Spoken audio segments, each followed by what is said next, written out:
Hello. All right. So let's continue this conversation on emotional intelligence. And today let's talk boundaries.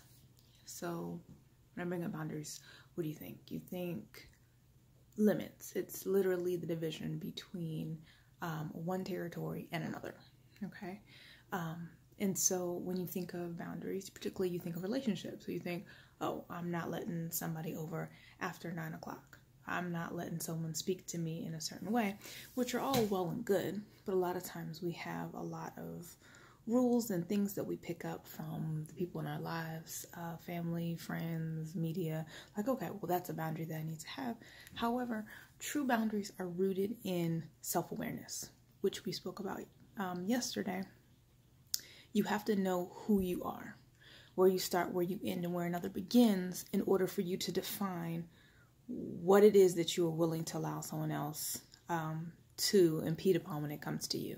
And I mean, ultimately, yes, we are one in a sense. We are all connected. However, for you to be most effective in your relationships with other people, you have to know your space. And within that space, what are you responsible for? So then you can make decisions around others. All boundaries aren't hard and fast. It is not, no one can come over my house after 9 p.m.